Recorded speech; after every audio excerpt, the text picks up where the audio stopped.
নমস্কার। সাম্প্রতিক আমাদের দেশের প্রধানমন্ত্রী নরেন্দ্র মোদী 3টি দেশের সফরে গিয়েছেন, নাইজেরিয়া, ব্রাজিল এবং গুয়ানা।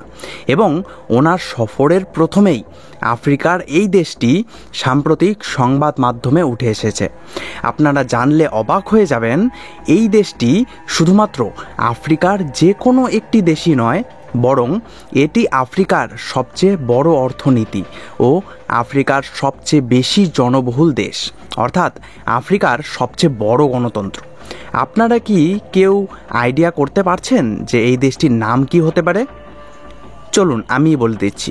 এই দেশটির নাম হলো নাইজেরিয়া এবং প্রধানমন্ত্রী নরেন্দ্র মোদী সাম্প্রতিক ওনার 3 দেশের ভ্রমণের প্রথমে নাইজেরিয়াতে অবতরণ করেছেন এবং এখানে নাইজেরিয়ার সরকার প্রধানমন্ত্রী নরেন্দ্র মোদীকে grand commander of the order of the Niger award দিয়ে সম্মানিত করেছেন। এটি নাইজেরিয়ার দ্বিতীয় সর্বোচ্চ জাতীয় সম্মান এবং আপনারা জানলে অবাক হয়ে যাবেন যে নাইজেরিয়া এখনও পর্যন্ত মাত্র 2 জনকে এই সম্মান দিয়েছে এবং প্রধানমন্ত্রী মোদী দ্বিতীয় নম্বরে আছেন। তার আগে শুধুমাত্র ইংল্যান্ডের রানী এলিজাবেথ এই সম্মানটিকে পেয়েছিলেন, তাও সেটি 1969 সালে, এবং এরপর থেকে এই প্রথম কোনো বিদেশি নাগরিক যে এই সম্মানটি পেল। প্রধানমন্ত্রী মোদী এখনও পর্যন্ত 17টি আন্তর্জাতিক অ্যাওয়ার্ড পেয়েছেন, যার ফলে তিনি হয়তো বর্তমানে সবথেকে বেশি আন্তর্জাতিক অ্যাওয়ার্ড প্রাপ্ত প্রধানমন্ত্রী হয়ে গেছেন। নাইজেরিয়ার গুরুত্ব আপনারা এতেই বুঝতে পারবেন যে 200টিরও বেশি ভারতীয় কোম্পানি নাইজেরিয়াতে $27 বিলিয়ন বেশি ইনভেস্ট করেছেন এবং 2022 সালের ডাটা অনুযায়ী নাইজেরিয়া এবং ভারতের দ্বিপাক্ষিক বাণিজ্য $20 বিলিয়ন কাছাকাছি, যার মধ্যে $15 বিলিয়ন বাণিজ্য ফর্মাল সেক্টরে এবং $5 বিলিয়ন বাণিজ্য ইনফর্মাল সেক্টরে হয়। তবে আপনাদের প্রশ্ন হতে পারে যে নাইজেরিয়ার থেকে আমরা আবার কি কেনাকাটা করি? নিশ্চয়ই আমরাই বেশি নাইজেরিয়াকে রপ্তানি করি, তাই তো?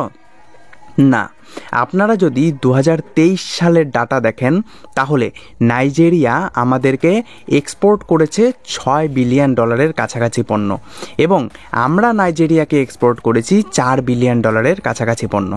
হ্যাঁ, নাইজেরিয়াই আমাদেরকে বেশি এক্সপোর্ট করে, অর্থাৎ এখানে নাইজেরিয়াই বর্তমানে বেশি লাভবান হচ্ছে।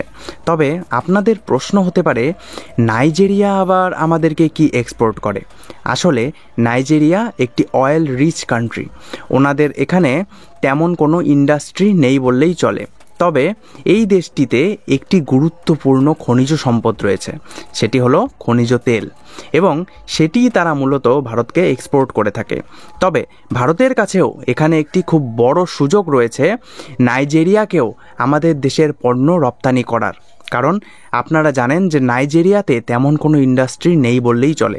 এমনকি তারা তাদের দেশের বিদেশি মুদ্রার 90% খনিজ তেল বিক্রি করে আমদানি করে, অর্থাৎ ভারতের বিভিন্ন কোম্পানির কাছে এখানে একটি অনেক বড় সুযোগ রয়েছে নাইজেরিয়ার মার্কেটকে ক্যাপচার করার। এমনকি নাইজেরিয়া ভারতের সঙ্গে স্থানীয় মুদ্রায় বাণিজ্য করতেও রাজি।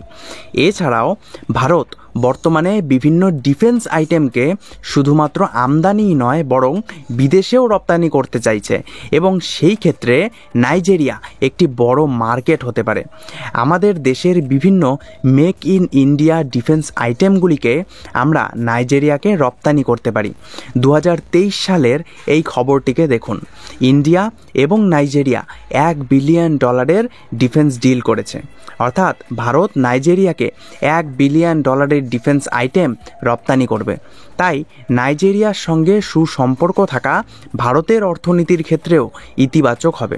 আপনাদের কি মনে হয়, আফ্রিকার বিভিন্ন দেশের সঙ্গে ভারতের সরকারের সম্পর্ক উন্নতির এই যে চেষ্টা, সেটি কি ভারতের জন্য বৃহত্তর ক্ষেত্রে লাভবান হবে, নাকি আমাদের আফ্রিকাকে ছেড়ে ইউরোপের দিকে বেশি নজর দেওয়া উচিত?